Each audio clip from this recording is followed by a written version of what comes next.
हिदई त आवाज फेंको त बबुआ हो का कहता लागो त कि हो गते ले बा कहता पापा होगिस पेन ह ए जी सुने ना इतना दिन से आज 8 दिन से हम बेग देखी सरियावत नहीं आवते छोड़त नहीं वहां के ले चल के गांव पहुंचा दी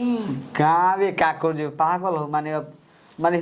तारा नहीं के बुझात माने हइसन तारा शरीर बाटे अब फिर जब तू गाँव में देखिए हमारी इच्छा बाबे के हमर लड़का ननी औरे में हो के तो रोका है नहीं कि हमके जाए दे ई माने कौन इच्छा माने पागल माने एजा हम मोहर मरनिया जाके साइन होई तारा नैहर में हैं कहीं भी सैनिया हो तो रौरे लगी काहे टेंशन ले लेबानी हम देखो चाहतानी अपना आँखी से कि हमार संतान जौन होके एजे पैदा होके ए जी सुने रौरे संतान हो रौरे नाव जाई रौरे गांव जाई रौर कुल चीज जाई हमरा के बस हम अपने माई बाबू के यहाँ रहल चाहते नहीं कहल जाए ना कि दुख तकलीफ में माई बाबू के याद आवेला ई लागत पकड़ी मानी ना अरे तो मुझे का धइल बा यार बस 10 दिन के 2 दिन के टाइम बा बस टाइम हो जी त आराम से तू जइहो हो जा अपन ए जी देखिए जबकि इतना मम्मी जी आ दीदी जी करता लो तो हमारे से देख नहीं के जात अब मान ली कि एक गिलास पानी की जरूरत पड़ता तो वो लोग से मांगे के पड़ता नैहर में ना क्यों से लाज लगी का है हम लिखी हम बानी की ना मर्द का ना कर सकला मेहन खाती कबू तर हम गोड़ दबा दे तर हाथ दबा दे तर कपड़ा पी दे तर साया साड़ी सब चीज दे तू का तू जानता रू अरे दिन में मन को ही आपके पागल हो दिन में ना फिचम राती में जब सब कुछ सूझी नु तो सब अपन सामान जितना ड्रेस पे उतार दे दी है गोद दी है आ फीच फाच के से पसार दे पंखा पे सुखत हर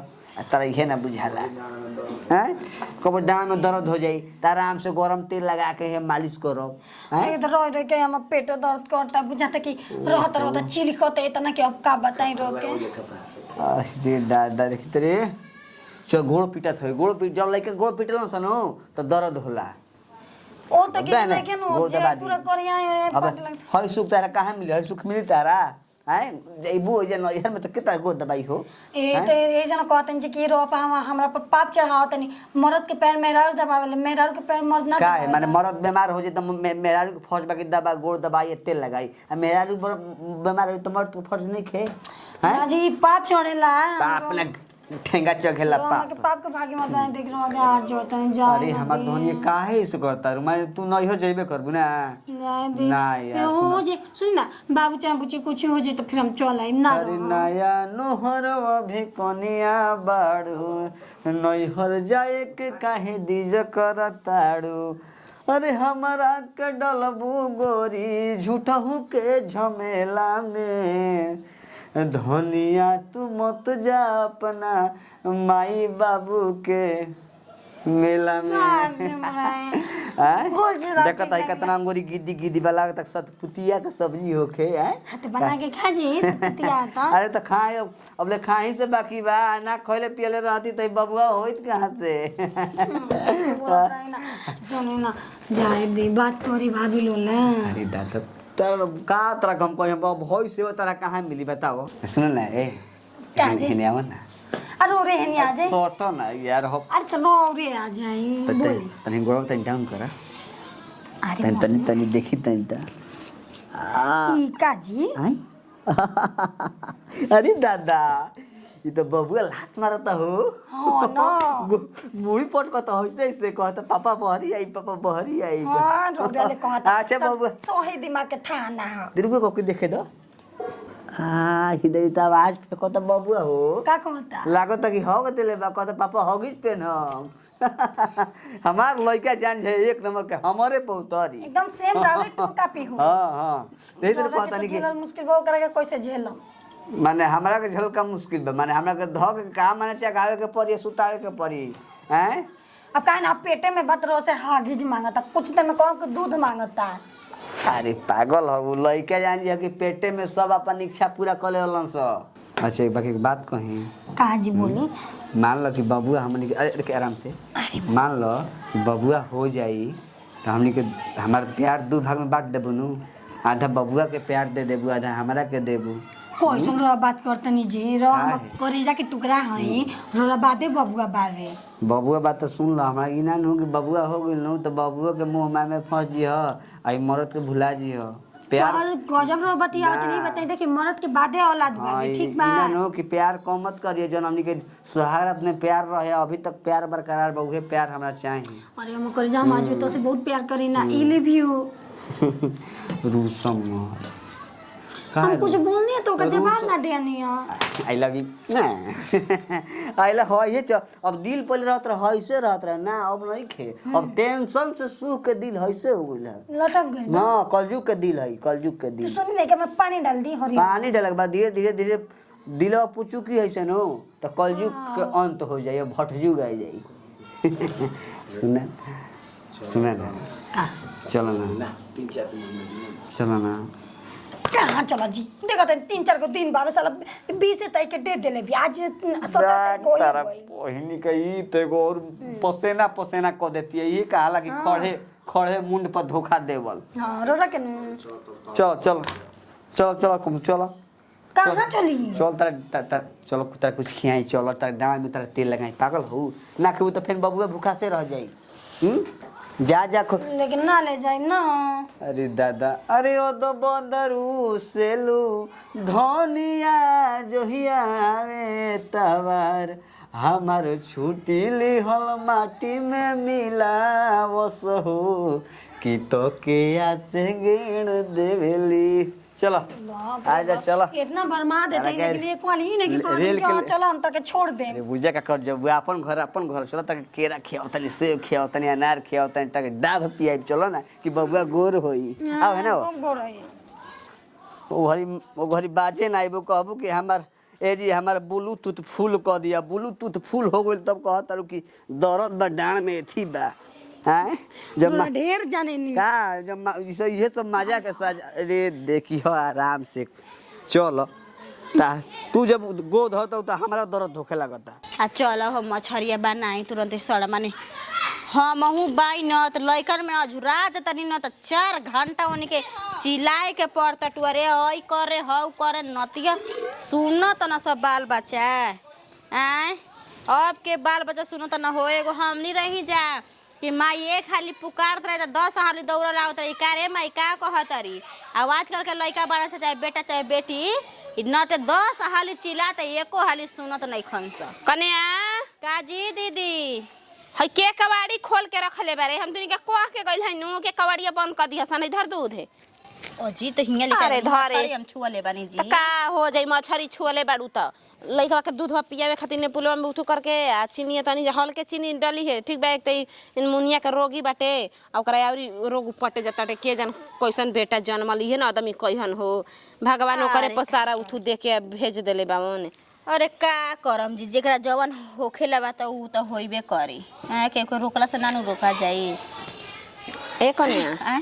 कन्या अभी मछरी छनलू है तो ओकरा के देलू है खाए के छोटकी के ना जी कहाँ देले बानी अभी हम चिल्लाते रह गई तो दोनों अब अपना घर में बाड़न से तक हम का कहीं अब कि ये करे या हम आओ तनी हमरा लाज लागेला जी। तब देवरा गजब बावन बेटा हुआ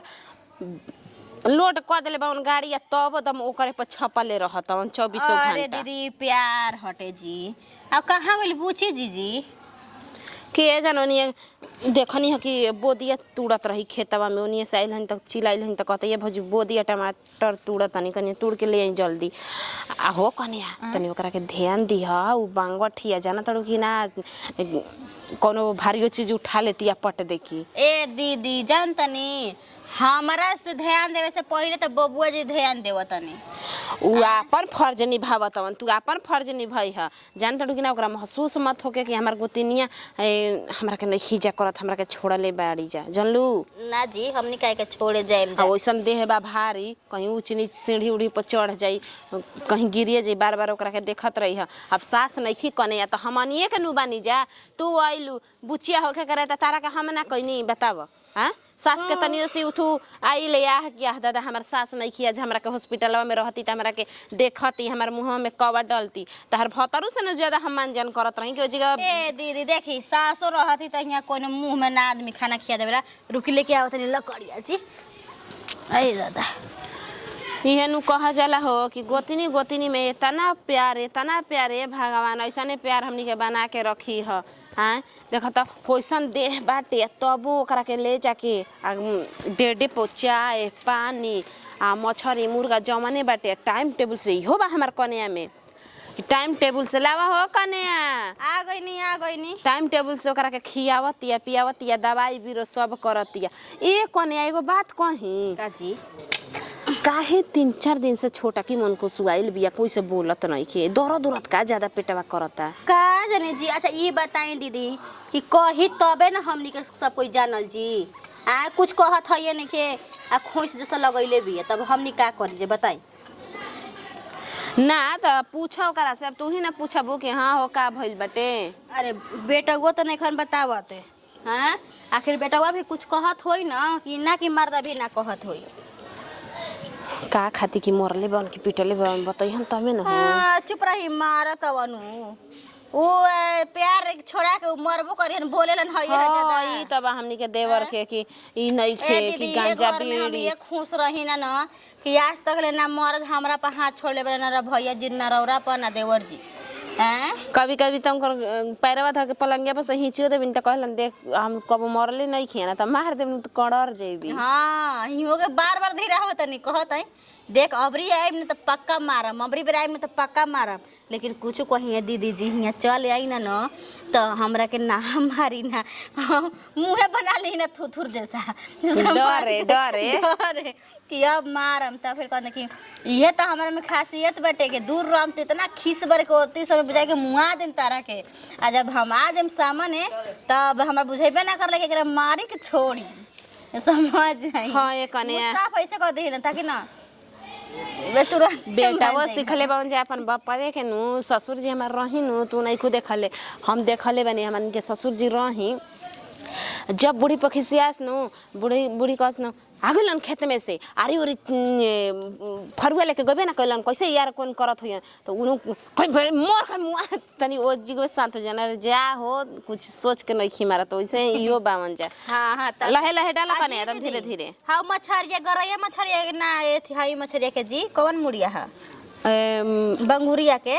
बंगुरिया के है। हां हाय ना हमें डाला एक कने तनी देखो तनी ना देखबो खबो खाई ना जा तनी तनी ओकरा के देखे जनलू होइसन दे है बाटे आ दूधवा धिका के पहले एक गिलास ओकरा के दे दी है तब नेपुल में पैक करी है। हां अब भैया जी के जाके अब भैया जी के कह दी खाए खाती सर से एकरा ततले आदमी खाइए त ठीक बाटे घर में ना तो सीख ले बन जब बेथी जैसा ही हमारे घर के खाना सेराई आ वैसा ही आके कहम जहिया के रे लावा सा खाना लावा सा खाए के बाटे। हैं ठंडा खाना खाइला फिर गरमाओ एगो हगनी के 3 काम करे खातिर बताबो हो बहन चो तो खेत में इतना झरंगा जाम गुल बा ई रोपनी जौन बाड़ी सब बहन चो तो सब खेत खराब कर देले बड़ी सब। बताबो बहन चो सोनिहार खती गुनी है साला सब ताबे धरत है सब। अरे का हो आज तोहरे भी हम आवत कहां गई रहा। अरे सोहनी करावे खती सब खेतवा में देखत रहे झरंगा इतना हाथ जाम गुल बा की हालत खराब बुड़वे एको साला सोहनियार नहीं किस मिलत। ए मर सोहनियार के मुंह मारब हमनी के दोनों भाई अपन सुबह चलो जाओ 2 घंटा ना सोहाई रे तनी सा मान ले कि 1-2 मान ले 1-2 बीघा रही तो सो देते हैं हतना खेत सुहा जाई बिना सोहनियार के 5-7 गो सोहनियार खोज के लेवे के पड़ी। एक दिन जाई मुस्टोल भेलो पैसा दी हो आ नगद दे पैसा दे के नगद दे बोला ओही बोला के ले। अरे मुसहर टोली के घरी मुसहर जन बड़न से सब राजा हो गलन से घरी सुन तड़न से बात परसों न गुई रही हम कौन कहतन से खालिए नहीं की हम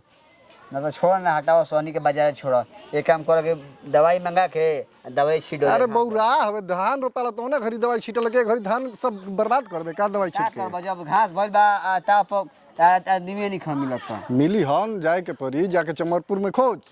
कहने की तरह से काम भाई का हेलो बोलो का हो गेल कहने की हम मौगी कहत या नैहर जाके बोला कहानी के तू समझा देते रहे ठीक है तो बौरा हवे तोरा से ना समझी ओकरा के समझाओ कि नया ना और पहले के लइका होखे वाला बाबू हम मान ले अपना घर में होई जा होई तो सब कुछ देखे वाला बुढ़वे अब होई जा जाई के मन देखे वाला बौजा हम तो समझाइबे कहनी है यार देखे हमनी के घर के थी बाटे हमरो जन्म भई रहे त माई न अपना नैहर ना गुरे ससुर में माई के जन्म भई रहे। हां तो हमरा कह दे ओकरा से कि हमनी के घर से केहू ना जाला हमनी के घर में पहिलका लइका घर ही होला मानती अब का कही हम कतनो तो चुचकार के मनाओ तानी तब कहती कि ना हम जाई तो ना तो जाके भौजइयों से कम ना कनी से कहबे तू खुद खई हो सुंघत चले ले का करता रह जो घरे को भौजी के का कह देला कि बोलते नहीं कि केहू से का कहले बारे मरलू का बारे रे हम का हम बोले बानी ये बात के रुसल हबो कि हम ना जाई तू खात होई तो कहती तबे न हॉस्पिटल में ले जइतो जा चलो हो फिर चलो ना दुखा तो कर जाके देख तर देख का बात में देख आ जाके भौजी से कहो चल देख तो गोइल ना रही सोहनिहार मिलत से को मैं खेत में झरंगा भइल बा घास भइल बा सही हार्ड सब दिमाग खराब हो जाता। मन जीव एकदम थाक जाता। अभी लगले खाना बना के आई नहीं आ लगले सब देखा तरह बहारल रहे नतिया पतई एकदम गिर गिर के एकदम आहारन बहारन लाग जाता टे हो। घर में पंखा बा का चलता टुए मौगी के का हो। अब देखी ह तू ये ना कि पीढ़ा लेके आवेला आय बिना पीढ़े के लेके घूमत चला तड़ू। पीढ़ा कहाँ कहाँ लेके जाए दीदी जी सुने ना कह देंगे तनी समझाई ना कि हम गाँव में जाए। गाँव में ई बताव हमनी के ना ऐसन हालत में हमनी के नैहर ना के उजाले घर में कहलू तो कहलू कहिया मत ना बड़की दीदी से कहबो मत करिए ना तो तुरंते खिसिया के बम हो जाई ना। ए दीदी जी मान ली के जहाँ हर एक चीज़ के आप लोग के तो दिक्कत होता है एक गिलास पानी की जरूरत पड़ता तो अब क्योंकि मुँह खो जा और उजा कम से कम हम भौजैया करी ना उजा ना लाज लगी। ए कन्या देखो जितना तहार भौजैया करी है ना उतना तो हमनियो करते नहीं जा। ई बतावा तारा हमनी के खाना बना के आगा में नहीं देवते आ जौची तह के चाहत ओची हमनी के नहीं जा करते। हम थोड़ी ना कहनी दीदी जी के नहीं किलो कर गलती से मर्दों से मत कही है ना तो फिरंग हो जाई हन ठीक ना। हमनी घर में के मर्द के कहना बाटे कि हमने के ये जो पहला लइका बाल बच्चा ससुरे में होखे नैहर में नहीं। मान लो हमनी के घर खानदानिये से चलल आवत आटे पीढ़िए से एकदम कि नैहर में ना जल जाला ऐसन भारी शरीर लेके पहिलावट में वो दूसरका में रही तीसरका में ओकर बातें अलग बाटे लेकिन पहिलावट में ना जल जाला काहे कि अगर कुछ बातों हो जाई तो ठीक नहीं है नू बतावा। दीदी जी रोज सब समझत का है नहीं किलो हमके माई के जाए के अपने रोज नहीं समझत कि हम माई के कितना जरूरत बे टाइम काम माई के बता हर माई दुखवा हर दिहन का गजबे एकदम तू कह तड़ू आय। अच्छा ठीक बाटे इतना कह तो दीदी से पूछा में खाली राय सलाई लिया या कहिए न होई लेकिन ये तू ठीक नहीं को कहते सास बा के रो चाहन न तो दीदी के मना ले ना। ये बचिया ऐसा हालत में कोई ना जाइला कही तारा ससुरा नैहर ससुरे में रह ये जीवे रह ठीक बाटे ठीक ना। हम जाए दीदी जी कुछ हो जाए हम जाए हम जाए मन करता अपना मन के मत होख ठीक ना। जाने लो कि अपना मन के इका रंभवा के हाल देखले बड़ू ना देखबे कैलू जीगवे हैं मैं तो अपना मने हियां से नैहर चलेला सिया भगवान करस ना के तहार वैसन कुछ होखो हैं। हम जान रोज समझत नहीं कि हमारे नैहर में उतना आदमी भाई भौजाई माई बाप बहन उतना आदमी बस सब कोई बहुत बढ़िया से ध्यान दी रोज तो निको चिंता मत करी बस कहते दीदी के मना ली हम जाए दीदी जी। अच्छा ये बताव कि तारा हमने के छुरी लेके खोभत नहीं जा का के तरह हम घर में दुख देता नहीं का हमने के तकलीफ देता नहीं जाके तू अपना नैहर जाए जाए कह तड़ू बतावा। अकेले हम बैठल रहते हैं ना बोरिंग लेखा हो जाता दीदी जी अब हमारे नहीं का बोरिंग जैसे तार मर्द उतना हो हंसे खेले वाला हैं कितना अच्छा से बबुआ जी हंसावत रही खेलावत रही बोलत रही ना जा और तू कैसे कह तड़ू आ नैहर जाए खातिर पागल मत बन हट तोरा भी हम रहम तो हमू पागले बन जाए ठीक ना। तू अपन जाके अथी कर हमने के घर में केहू नहीं के गइल बचिया कि तू जइबू ठीक ना। अपना मन से मत करे घर में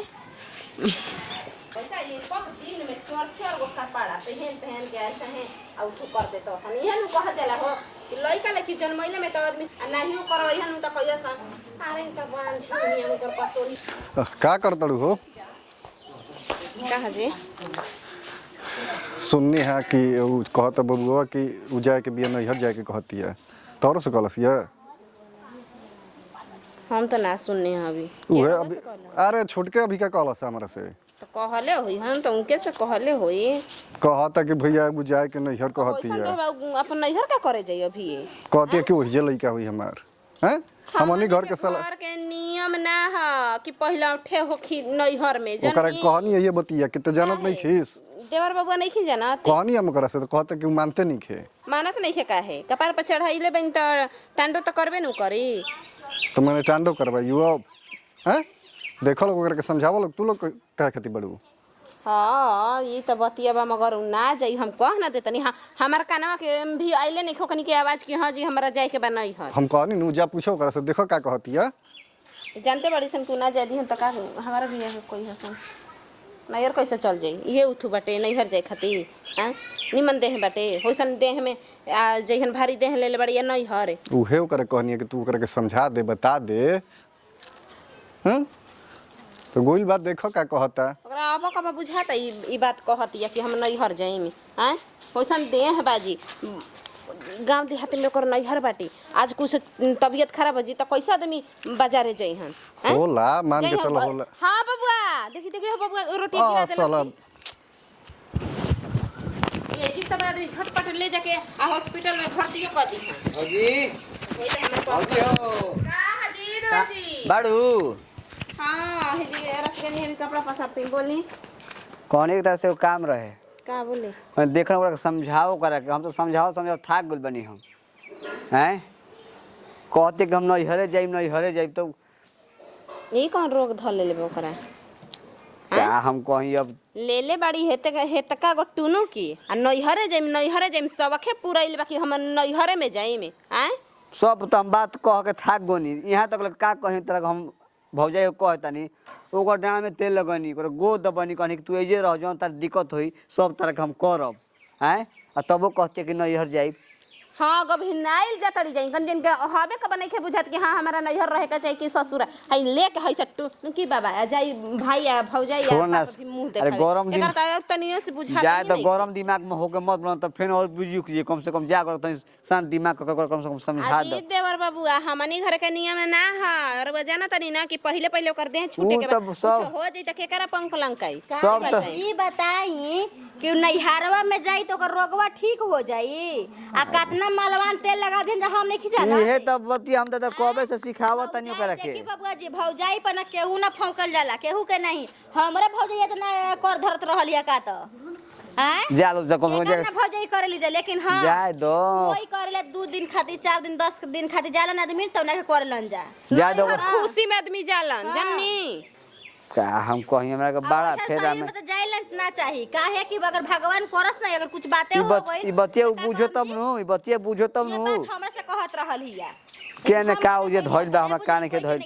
हमरा बुझाते निखे हम निकले के फेंका नहीं खन भइल आइली का जी बुआ गाँव में जाके पूछे जी काहे ते रोरा बोलता नहीं माने सब काहे ना बोली हसन हसन देह में जाबू तू गावे तरे जाके हुनै के करत तो माने वो जे कौन हमरा के दुख तकलीफ ना वो जो है दाखिल खारिज करावे रजिस्टर दादा के टोपरा बा हो जा मार ज्यादा हमरा अनस बढ़ता यानी जे ना कटवा के धइले बियाई तू अपना घर में अपने मन से चलबी हैं अपने मन से ही चलते 10 दिन से 8 दिन से मुंह फुलेल बई केहू से बोलत नहीं की ए दीदी जी आखिर का दिक्कत बा मान ली कि हम चाहत नहीं वो जे देखी ढेर परिवार बावे अच्छा से देखभाल हो जाए तनी हम 10 दिन घूमियो ले नैहर का जब अपना यार खाती का हो जा यारवा तार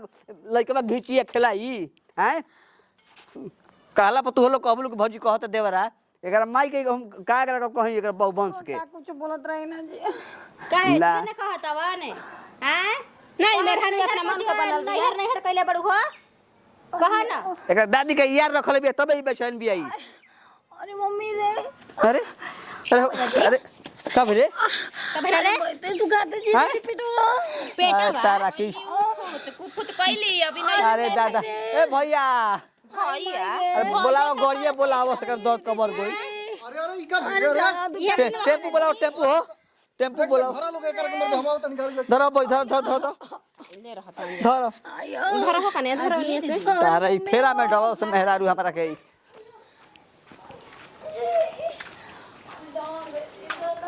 नकल कैला